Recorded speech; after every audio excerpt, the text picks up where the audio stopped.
पाकिस्तान आया भारत के कदमों में। तबाह होता पाकिस्तान भारत से बचाने की कर रहा अपील। भारत ने नहीं दी अहमियत तो पाक पहुंच गया यूनाइटेड नेशन। दोस्तों, खोखले हो चुके पाकिस्तान को चलाने के लिए केवल 2 महीनों के लिए ही विदेशी मुद्रा भंडार बचा है और चीन भी उसको उधार पैसे नहीं दे रहा है, तो पाकिस्तान को भारत की याद आने लगी है। यह पाकिस्तान की ओर से पहली बार नहीं किया गया। पाकिस्तान जब जब तबाही की दहलीज पर पहुंचता है तो पाकिस्तान को भारत का ही विकल्प दिखता है और भारत भी मानवता के आगे पाकिस्तान की मदद करता है। उधर जब भारत की ओर से कश्मीर से आर्टिकल 370 हटाया गया तब पाकिस्तान के प्रधानमंत्री रहे इमरान खान ने भारत से सारे रिश्ते नाते तोड़ लिए थे। भारत कई बार पाकिस्तान से कहा कि दोनों देश मिलकर दोनों मुल्कों के बेहतरी के लिए काम करें, लेकिन पाकिस्तान को तो कश्मीर चाहिए था। इमरान खान ने खूब कश्मीर के मुद्दे को उछालने की कोशिश की, लेकिन 3.5 सालों में कुछ कर नहीं पाए। कश्मीर के मुद्दे को ऐसा कोई भी अंतर्राष्ट्रीय फोरम ना बचा जहां पर इमरान ने इसको ना उठाया हो। इमरान की सरकार अब जा चुकी है और मौजूदा सरकार में विदेश मंत्री बिलावल भुट्टो अब भारत के गिले शिकवे मिटाने की तैयारी कर रहे हैं। दरअसल पाकिस्तान के जो इस वक्त के हालात है वह पाकिस्तान को खत्म करना शुरू कर चुका है, क्योंकि 2 महीनों के लिए ही विदेशी मुद्रा भंडार बचा है। इस भंडारण के खत्म होते ही पाकिस्तान एक भी तिनका किसी दूसरे देश से खरीद नहीं पाएगा। उधर दूसरी ओर तहरीक तालिबान लगातार उग्र हो रहा है, पाकिस्तान पर कब्जा करने के लिए लगातार आगे बढ़ रहा है, जिसके आगे पाकिस्तान के सेना प्रमुख जनरल बाजवा हार मान चुके हैं। तो अब पाकिस्तान की मौजूदा सरकार की अकल ठिकाने आ चुकी है और यह समझ चुकी है कि भारत से दोस्ती करने में ही उनकी असली भलाई है। पाकिस्तान की तिजोरी बिल्कुल खाली हो चुकी है। अब अगर पाकिस्तान की ओर अर्थव्यवस्था कमजोर हुई तो पाकिस्तान के हालात श्रीलंका से बदतर होने वाले हैं। दरअसल बिलावल भुट्टो ने कहा कि क्या भारत के साथ सारे रिश्तों को तोड़ना पाकिस्तान के लिए किसी एंगल से अच्छा संकेत हो सकता है? क्या हम भारत के बिना अपने उद्देश्यों को पूरा कर सकते हैं?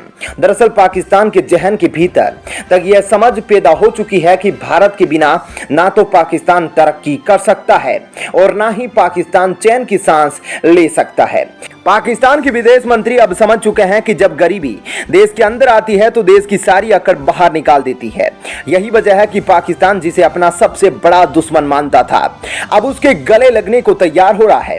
पाकिस्तान के विदेश मंत्री बिलावल भुट्टो अभी कुछ दिन पहले अमेरिका के विदेश मंत्री से मुलाकात कर रहे थे, जिसके बाद खुलासा हुआ था कि दोनों विदेश मंत्रियों में आपसी सहमति बनी कि यूनाइटेड नेशन में भारत को वीटो पावर दिलाने के मुद्दे पर पाकिस्तान भारत का सहयोग करेगा।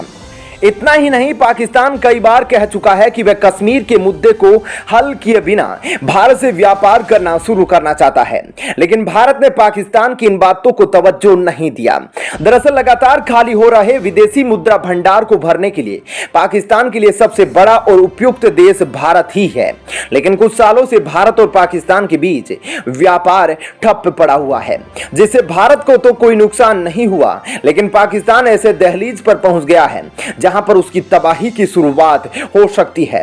एक और तहरीक तालिबान पाकिस्तान के इलाकों पर कब्जा करके एक नए इस्लामिक देश का निर्माण करना चाहता है, तो दूसरी तरफ पाकिस्तान की अर्थव्यवस्था इतनी टूट रही है कि मौजूदा सरकार को पाकिस्तान की आवाम के विरोध प्रदर्शन को भी सामना करना पड़ रहा है। उधर जब पाकिस्तान की बात भारत के आगे नहीं बनी तो पाकिस्तान यूनाइटेड नेशन पहुंच गया, भारत को आतंकवाद का केंद्र साबित कराने लगा। लेकिन जो हाल यूनाइटेड नेशन में पाकिस्तान का हुआ उसे पाकिस्तान फिर से दुनिया को मुंह दिखाने लायक नहीं बचा है। बीते कुछ महीनों में कई मुद्दों पर यूनाइटेड नेशन में वोटिंग हो चुकी है, लेकिन हर बार भारत केवल एक मतदाता के रूप में भाग लेता था। लेकिन इस बार भारत के लिए वीटो करने की बारी थी और मुद्दा था कि भारत भी आतंकवाद पैदा करता है। भारत के सामने थे चीन और पाकिस्तान। दरअसल अब से कुछ दिन पहले भारत और यूएस मिलकर पाकिस्तान के अब्दुल रहमान जो आतंकवाद की फंडिंग करता है और अब्दुल रहमान हफीज शहीद जिसे यूनाइटेड नेशन आतंकवादी घोषित कर रखा है उसका रिश्तेदार भी है। अब्दुल रहमान पर भी 15 करोड़ का इनाम घोषित किया जा चुका है। इसे भारत और अमेरिका यूनाइटेड नेशन से आतंकवादी घोषित कराने के लिए एक प्रस्ताव लाए थे, लेकिन यहां पर चाइना ने अपने वीटो के जरिए इस प्रस्ताव को शुरू होने से पहले ही निरस्त कर दिया। तो पाकिस्तान ने भारत के गोविंद पटनायक के मामले में यूनाइटेड नेशन नेशन पहुंचा है और गोविंद पटनायक को आतंकी घोषित कराने के लिए प्रस्ताव कराने की यूनाइटेड नेशन में अपील की।